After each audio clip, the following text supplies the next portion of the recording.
அன்பானவர்களே, அன்பு வணக்கங்கள். உங்கள் வீட்டில் வயதான ஒருவர் இறந்து போனால் அந்த இறந்து போனவருடைய ஆன்மா அந்த வீட்டில் இருக்கின்ற பேரனின் உடலில் உடனடியாக புகுந்து கொள்கிறது. இது ஒரு அதிசயமான செயல், ஆச்சரியமான செயல், விசித்திரமான செயல், வியப்பான செயல். உடனடியாக தன்னுடைய பேரனின் உடலில் புகுந்து கொண்டு தன்னால் நிறைவேற்றிக் கொள்ள முடியாத ஆசைகளை, கனவுகளை, எண்ணங்களை அந்த பேரனின் உடலை கருவியாக்கி கொண்டு அந்த பேரனுடைய மனதை தன்னுடைய கட்டுப்பாட்டுக்குள் கொண்டு வந்து வைத்துக் கொண்டு தன்னுடைய எண்ணங்களை, தன்னுடைய ஆசைகளை, கனவுகளை அந்த பேரனுடைய மனதில் புகுத்தி அவன் மூலமாக அது நிறைவேற்றிக் கொள்கிறது. அந்த பெரியவர் இறந்து போனால் அவரை படுக்க வைத்து ஒரு பெஞ்சின் மீது படுக்க வைப்பார்கள். படுக்க வைத்து அவரை குளிப்பாட்டி அவருக்கு புது உடை உடுத்தி அவருக்கு சில சடங்குகளை செய்வார்கள். அந்த முதல் சடங்கு என்னவென்றால் நெய் பந்தம் என்று சொல்லுவார்கள். இந்த நெய் பந்தம் என்பது அவர் பிள்ளைகள் பெற்றெடுத்த பிள்ளைகள், பேரன்கள், அவருடைய மகள் பெற்றெடுத்த பிள்ளைகள், அந்த பேரன்கள், மகனுடைய பிள்ளைகள், மகளுடைய பிள்ளைகள் ஆக அந்த பேரன்களை ஒரு கட்டு ஊதுவத்தி அவருடைய கையில் கொடுத்து அந்த பாட்டனாருடைய உடலை 3 சுற்று சுற்றி வரும்படி செய்வார்கள். அப்படி அந்த பேரப்பிள்ளைகள் அந்த பாட்டனாரை 3 சுற்று சுற்றி வரும்போது அந்த பாட்டனாருடைய ஆன்மா அந்த உடலில் இருந்து 8 அடி உயரத்தில் மேலேயே இருந்து கொண்டிருக்கிறது. இதெல்லாம் இப்போது நிரூபிக்கப்பட்ட உண்மைகள், கட்டுக்கதைகள் அல்ல, கற்பனைகள் அல்ல. நாம் அதை பற்றி ஆராய்ச்சி செய்வதில்லை.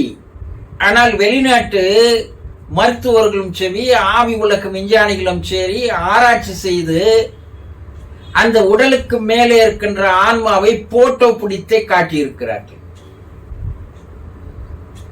அப்போ மேலே இருக்கின்ற அந்த பாட்டனாருடைய ஆன்மா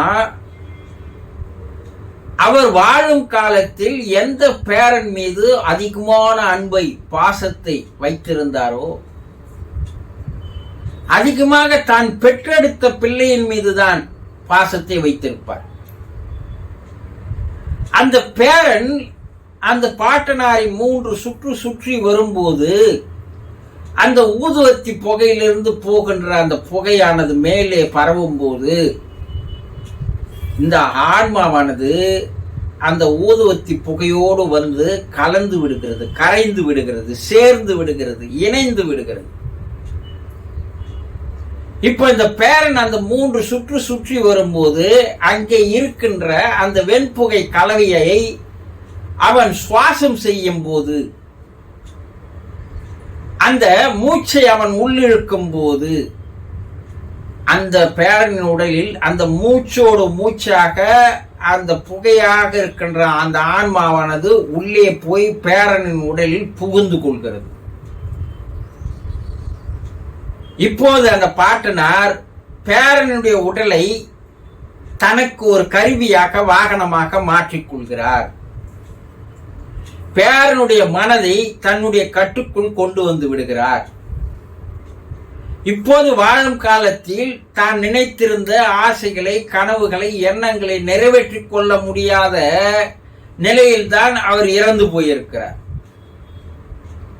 அந்த எண்ணங்களை, கனவுகளை நிறைவேற்றிக் கொள்வதற்குண்டான வேலைகளை இப்போது பேரனின் உடலில் இருந்து கொண்டு அதை செயல்படுத்துகிறார். கிராமப்புறங்களில் பேசிக் கொள்வார்கள். அந்த கிழவன் இறந்ததிலிருந்து அந்த கிழவனுடைய பேரன் அந்த கிழவனுடைய குணநலன்களை, செயல்களை, நடவடிக்கைகளைப் போலவே இந்த பேரனுக்கு மாறிவிட்டது பாருங்கள் என்று கூறுவார்கள். இது 100% உண்மை. அதற்கப்பால் அந்த பேரனுடைய மெச்சூரிட்டி, அறிவு, 60 வயது அனுபவங்கள் இருப்பது போல அவன் நடந்து கொள்வான். ஏனென்றால் அந்த பாட்டனாருடைய அனுபவங்கள், அறிவு கூர்மைகள், சிந்தனைகள் எல்லாம் அந்த 10-12 வயது பேரனுக்கு வந்துவிடும். அவன் பேசுவது, நடப்பது, அவனுடைய செயல்கள், நடவடிக்கைகள் எல்லாம் வயதானவர்களைப் போலவே அவன் பேசுவான். அந்த அனுபவங்கள் மூலமாகவே அவன் பேசுவான். இதற்கு காரணம் உள்ளிருந்து இயக்குவது அந்த பாட்டனாருடைய ஆன்மா. அப்போ சில காலங்கள் அது மறுபிறப்பு எடுப்பதற்கு தள்ளி போட்டுவிட்டு சில காலங்கள் அந்த பேரனுடைய உடம்பிலேயே இருந்து கொண்டு அதனுடைய எண்ணங்களை, சிந்தனைகளை நிறைவேற்றிக் கொள்வதற்குண்டான வேலைகளை, செயல்களை அது செய்கிறது. ஒரு குறிப்பிட்ட காலம் வரையில் அந்த பேரனுடைய உடலில் இருந்து கொண்டு அவனை முழுவதுமாக தன்னுடைய எண்ணத்திற்கு ஏற்றார் போல் மாற்றி வைத்துவிட்டு அந்த சிப்புக்குள் அந்த பாட்டனாருடைய எண்ணங்கள், சிந்தனைகள், அறிவுகள், அறிவு கூர்மைகள், அனுபவங்கள் எல்லாத்தையும் அந்த பேரனுடைய மனதில் பதிய செய்து விடுகிறார்கள். தன்னுடைய வேலையெல்லாம் முடிந்த பிற்பாடு அந்த பேரனுடைய உடலை விட்டு அந்த ஆன்மா வெளியேறி மேல் உலகம் செல்கிறது அடுத்த பிறப்பு எடுப்பதற்கு.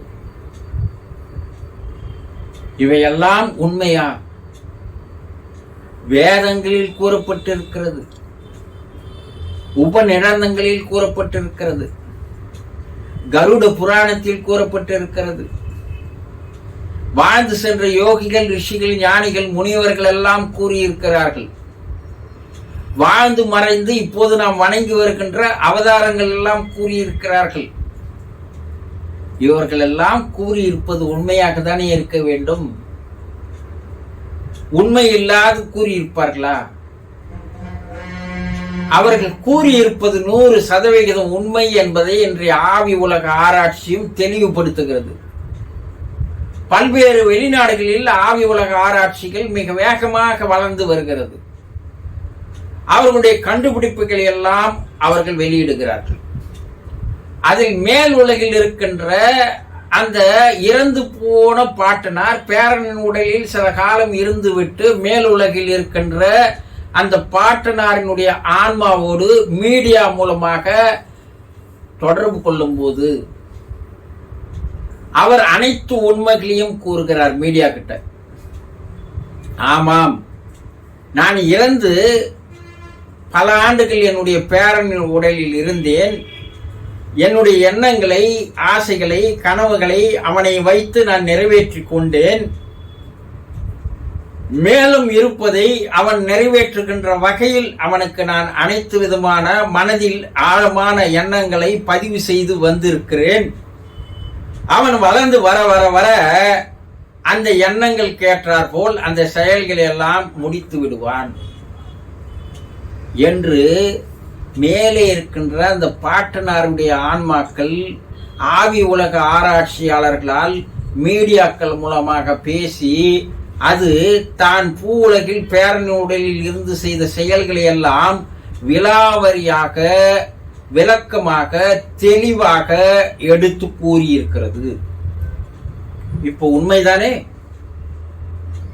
அப்போ பேரன்கள் செய்கின்ற அந்த நெய்பந்தம் என்பது என்னவென்றால், பாட்டனுடைய சொத்து பேரனுக்கு என்று நாம் நினைத்துக் கொண்டிருக்கோமே, பாட்டன் சம்பாதித்த நிலம், புலம், கட்டிடம், வீடு அல்ல.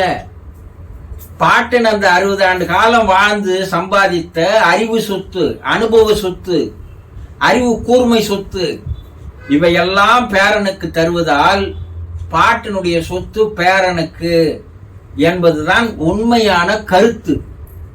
அதை விட்டுட்டு இன்னைக்கு நம்ம என்ன பண்றோம், எங்க பாட்டனார் சம்பாதித்த சொத்து அது எனக்கு தான் சொந்தம், என்னுடைய தகப்பனாருக்கு சொந்தம் இல்லை என்று நாம் கூறி வாதாடுகிறோம். பாட்டனார் வாழும் காலத்தில் சேர்த்த அனுபவங்கள், அறிவு கூர்மைகள், இவை எல்லாம் தான் எண்ணங்கள், கனவுகள், ஆசைகள் எல்லாம் பேரனுக்கு தருவதால் பாட்டன் சொத்து பேரனுக்கு என்பது உண்மை. புரிந்து கொண்டீர்களா?